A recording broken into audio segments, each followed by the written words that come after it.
Oh yeah, well one time I swam 300 miles and then just like jumped out of the water onto a ship and was like, beat that.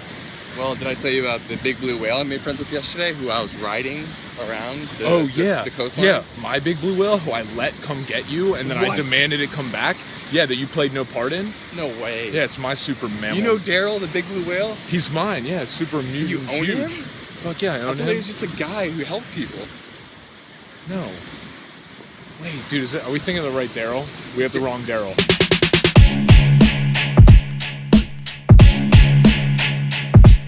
What is going on, Zendude Nation? Today, we are going to be learning and going over again the fundamentals of how to jump rope, because you need to get these skills down before we start doing some of the more advanced stuff. So, you can't run if you can't walk. You know what I'm saying? Your homework is to jump rope for 5 minutes. That's it. Continuously. Let's get into it, y'all. All right, dudes and dudettes. So to start off, guys, we're going to start with sizing your rope. Now, it's super important to have the right jump rope cable length. And as you can see here, you can measure that by stepping in the middle of the rope and pulling the handles up to your nipple or chest area. And as you can see, the rope handle should be right underneath my armpit. So as you can see here again, now the recommended size for your rope, guys, if you are 5'10" or taller, your rope cable, excluding the handles, should be 3 feet taller than your height. So I'm 6'3", so therefore my rope cable is 9'3", not including the handles. If you're below 5'10", just add 2 feet 10 inches to that, and that's the length of the rope cable that you should have. See, again, pulling it up into underneath my armpit. It's super important to have the right rope length, because you have the right combination of tightness and ability to spin that rope. Now, holding the rope, guys, before we go all out and start showing you how to jump, you're going to need to know how to hold the rope. Now, notice here my body is in perfect symmetry. My wrists are jutting out to the sides of my hips directly, and jump rope is all about doing less. There is not a lot of movement involved, as you'll see here in a sec. But in terms of holding the rope, you don't want to be too high up. You don't want to have your wrist down too far, because you want to spin the rope so that it clears your head with the same amount of inches or centimeters that it clears your feet. So you want to be right in the middle of that spin. Always have your knees bent, guys. I cannot stress that enough. You don't want to be, having your knees locked, because that will definitely mess them up. You don't want to be having them, too low, because that would be a really hard way to jump rope.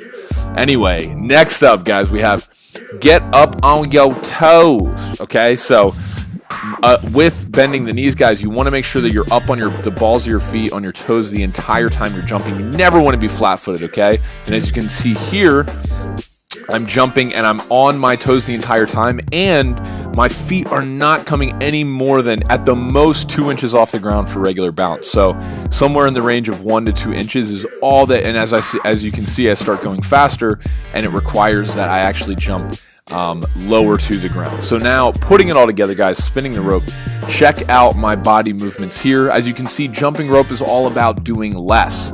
The only thing that's working here, guys, you'll see in a sec, my wrists. My wrists are controlling everything. I cannot stress that enough. Some people jump too high and do almost like a butt kick, and you really want to focus more on your wrists, and the feet will follow, I promise. So check out here the wrists. Notice how I'm spinning the rope with just using my wrists, and my shoulders and everything above my elbows has no movement, as you can see here from the side.